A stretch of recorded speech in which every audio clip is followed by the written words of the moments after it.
Hey everybody, this is Paul Vertrees with Royal Gorge Anglers, and I just want to give a big thanks out to Matt Smith and everybody with Midwest Tenkara Fest for allowing me to provide a little bit of information on nymphing small water with fixed line tenkara.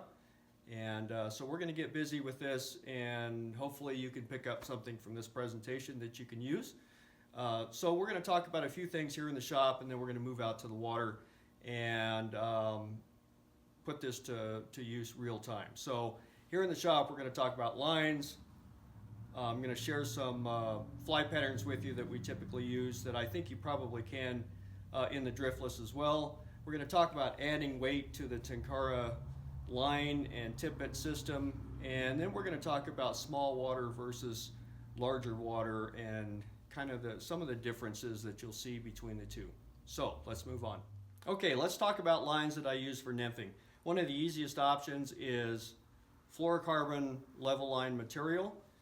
This is real easy to use. You can simply cut a length of line off of a spool about the length of your rod, tie a stopper knot in each end. That'll get you started.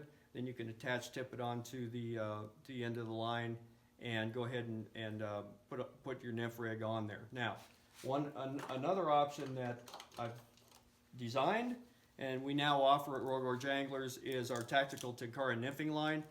This is a hand-tied line that has several different colored segments, pink and orange segments, and we also have what we call depth dots along the length of the line, and these give you an easy point of reference to use for depth control and to keep your eye on your line so you can keep track of it during the drift. And we're still using a line that's about the length of the rod. So most of the time we're fishing a 12-foot rod with a 12-foot line. We also offer these in custom lengths. And I've got a tippet ring on the end. Now, this is a weight forward line. So the line material is larger diameter on the fly end of the line, which means that you're going to have a much more efficient cast coming forward than you would if you only had one diameter of level line the entire length of the line. This will transfer energy from the rod a lot more efficiently and give you a smoother cast. So next up, let's talk about bugs.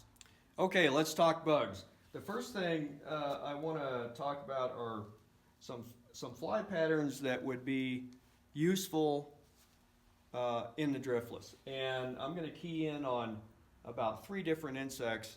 And what's interesting, and I had written about this in an edition of Tenkara Angler magazine, is the similarities between the water and the insects between the driftless and here in the canyons in Colorado where I spend a lot of time. So we're gonna really key in on caddis, blue-wing olives, and maybe even crane flies, or we'll talk about that. So the first bugs I'm going to talk about are the nymphs that I'm going to use for small water.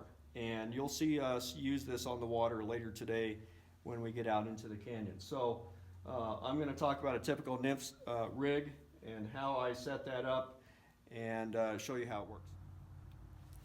Okay, here's a real typical setup that I'll use on small water, and I think this would work fine in the driftless just like it does here. So the top fly that I'm going to use, so this is, I'm actually going to come off of the tippet ring or the end of my Tenkara line with tippet, and this is going to run about 4 feet right here, and I'm going to come down to this top fly. Okay, typically on small water I would use 5X fluoro.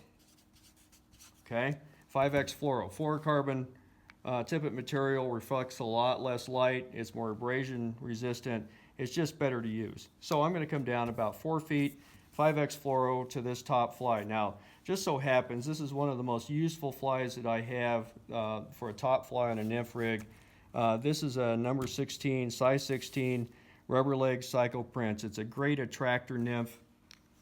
We'll zoom in on that. Okay, that's a size 16. So that's my top fly. I'm going to drop below this fly for a second nymph. So I almost always fish 2. Okay, and I'm going to come down, and then again, this is for small water. to my second fly, and this is going to run about 9 to 10 inches down below my top fly. And this is a smaller fly, and again, we're keying in on caddis and baetis. This is a sparkle wing, or excuse me, a flashback emerger. We're keying in on blueing olive emergers, and so I'm going to drop down. This is going to be my bottom fly, and that's a size 18. So I'm going to run 2 of those. Now, up above this top fly, probably about 9 inches above this top fly, I'm going to add some weight, and I'm not going to add much. Most of the time on small water, this is going to be 1 BB, okay? Just to add some weight, to get it down a little deeper, and to slow this whole thing down so fish have a chance to take a look at it. So that's really a typical small water nymph rig that I would use, and I've used it in the driftless. It worked great. I use this at home all the time. Again, very useful nymph rig and pretty generic. So I've got an attractor nymph. You could use a beadhead pheasant tail. You could use a copper john up here, psycho prince, anything like that. Usually in a size 16. Drop down bottom fly is a size smaller, and keying in on caddis and bluing olives, which you guys have almost all the time year round in the driftless as well as here at home. Both of these flies are very useful. This is a very nice rig, and you can use this almost all the time. Okay, I just want to point out some differences between larger water and the small water nymph rigs that I just showed you. So with larger water, of course, you're going to be maybe keying in on some different fly patterns, but also some different weight and different depths. So just to give you an idea, and this is a typical setup I would use for the Arkansas River, and you may have some larger water in southwest Wisconsin and other areas in the driftless that you could use this on, but just to give you an idea, you saw what I talked about with small water. So with larger water, we're going to talk about a little bit different bugs. So my top fly in larger water is probably here on the Arkansas is going to be probably a stonefly. So we're going to come down again. We're going to come down to the end of the fly line. On one of my specialty lines, there'll be a tippet ring, or on level line, it would be a stopper knot. And we're going to come down, and because we're talking about probably deeper and faster water, okay, so the length of the line down to the top fly is probably going to be about a foot longer than it was for the small water setup. So probably about 5 feet from the end of the fly line down to the top fly. Okay. Now, this one, this particular pattern is a size 10, 20 incher. It's a stonefly pattern.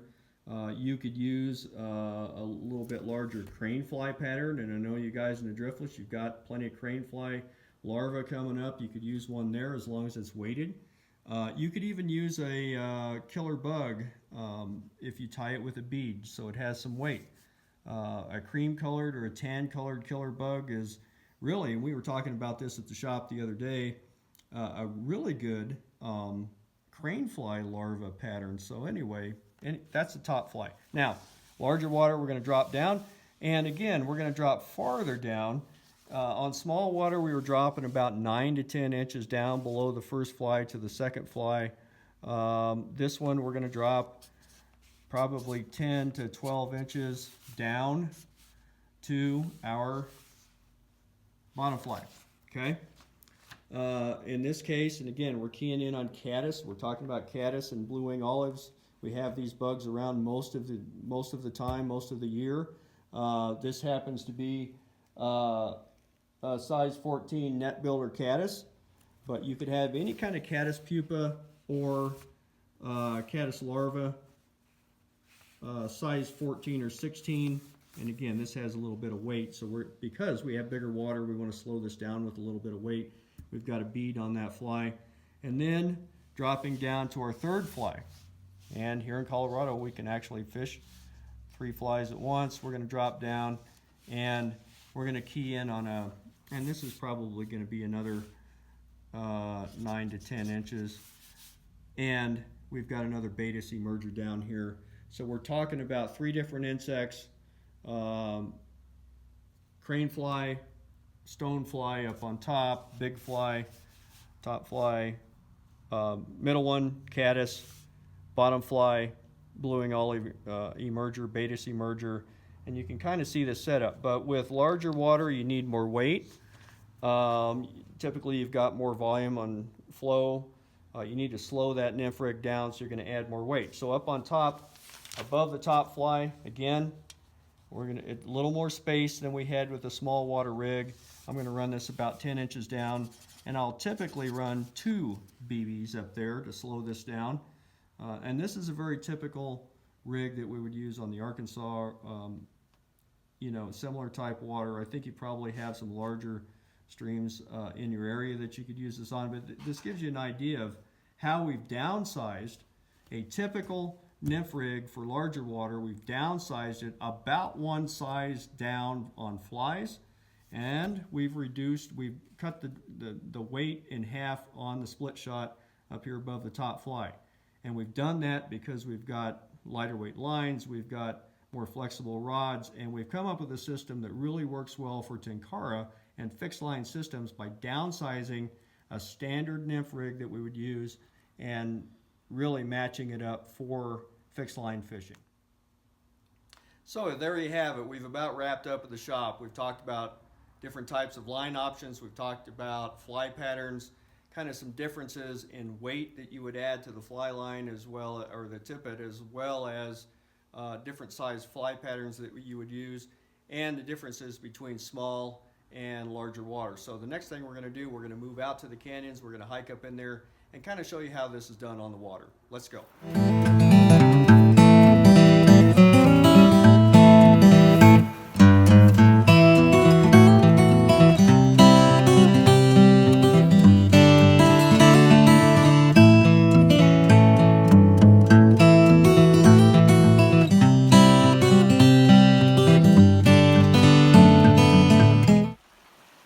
We've made our way up into the canyons, and behind me I've got a really nice pool, great spot to demonstrate the nymphing cast that I use. But first I want to talk about lines again, and I mentioned this at the fly shop. I do prefer to use a specialty nymphing line, but you can use just a simple section of level line, fluorocarbon level line. I usually use 3.5 level line. And I use orange so I have a contrast on the water, and I can keep track of my line, and I can keep track of the drift, and you'll see that in a second. However, I do prefer this line. This is one of my specialty nymphing lines. Again, we've got 2 different colors on this line, color transitions, and I also have what I call depth dots along the length of the line, and that will help you with depth control. So I'm going to get this rigged up, and we'll get on the water. I've been asked a lot about what my nymph rigs look like, so I'm going to walk you through that real quick, and then we'll get on the water. On my nymphing lines that I make, I've got a tippet ring down on the end of the line, and then I've got probably 3.5 feet of 5X fluorocarbon tippet material down to the top fly. We've got caddis and bluing olives, Baetis coming off, and so my top fly, this is a standby for me. This is a size 16 purple Psycho Prince for my top fly, and then right above my top fly I've got one split shot. This is a BB, probably 6 or 7 inches up above that top fly, and then I'm going to run about 9 to 10 inches of 6X fluorocarbon tippet material down to my bottom fly. That bottom fly is a size 18 black RS2 because we've got Baetis coming off. This is a great fly on this creek. And so you can see on the span of this, from the tippet ring down to the bottom fly, I've got probably 4 to 4.5 feet of tippet material in total. All right, I'm going to demonstrate this cast here in a second, but I just want to point out that you can use a lightweight nymphing rig on some very lightweight rods. This happens to be a Zen Tenkara Suzumi, which is a fairly light rod, but it'll still work on this, and it'll work just fine with smaller rods, and they don't have to be extremely stiff. One thing about this cast is that it's very, very easy to do. It's very easy to execute this cast. When I start this cast, I always start downstream at around 180 degrees to my target when I come forward with the cast. And I use the water to load the rod, and this is very important that you start this cast with a tight line. Your nymph rig is just under the film in the water, so you're lifting all of your line out, and then you're going to flip this entire thing forward for the cast in a nice, slow arc forward. And I'll demonstrate this here in a second. All right.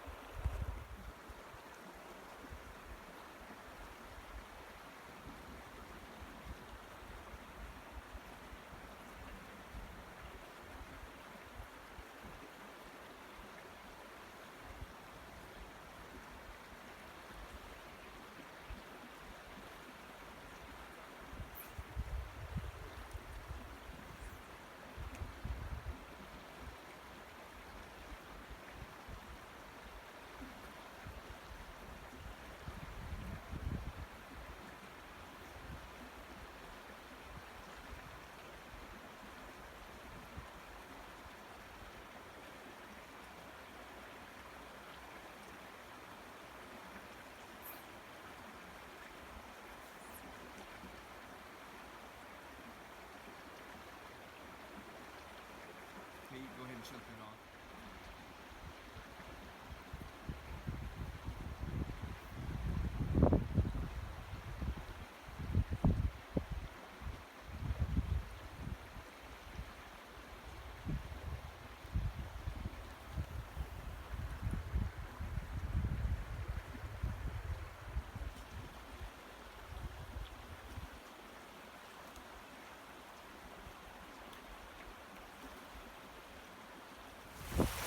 Well, we've moved upstream maybe a couple hundred yards, and I wanted to show you this spot. One thing that's important with nymphing is that you try to use stealth as much as you can, and you can see on this spot that we've got a nice little corner coming into that pool that's in the shade. And anytime that you can fish that shady side of a spot like that, it's better. It helps with visibility. The fish are going to be back in that corner. We're going to move up into this and see what happens. So just a couple of tips on nymphing that I found with fixed line with Tenkara rods that really helps.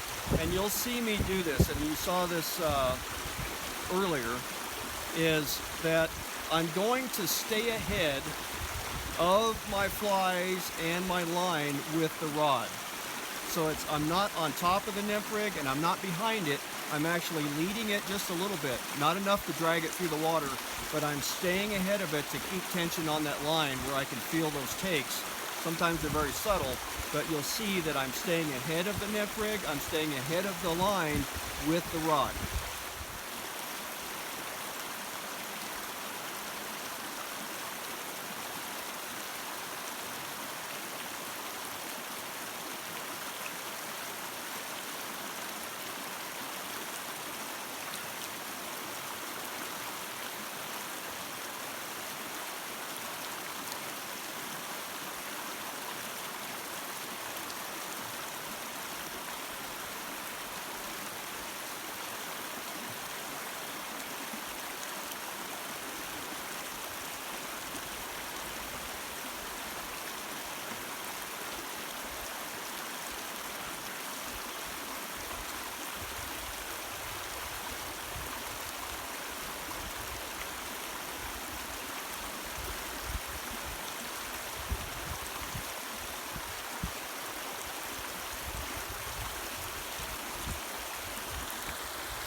Hey, I just wanted to give a shout out to Chris Stewart. I think you're in the audience, Chris. I just wanted to say howdy, and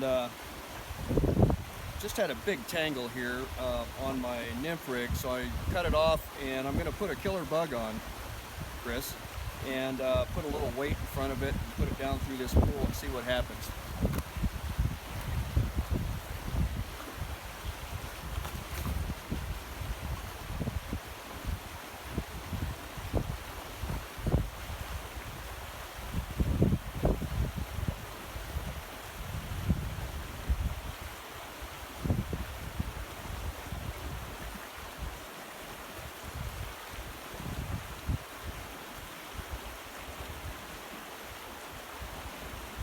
Still using fluorocarbon tippet.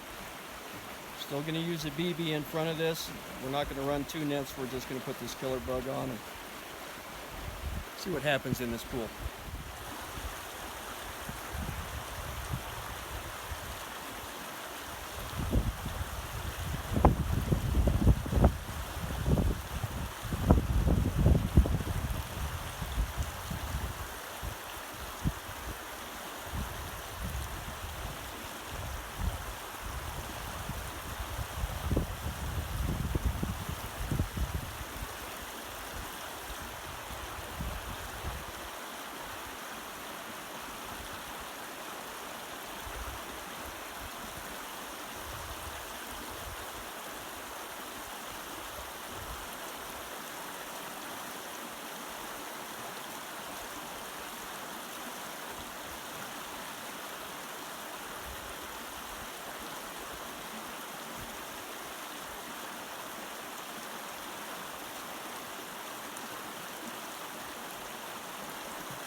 Well, here you go, Chris. Killer bug, first cast, nymphing with a little bit of weight in front of it.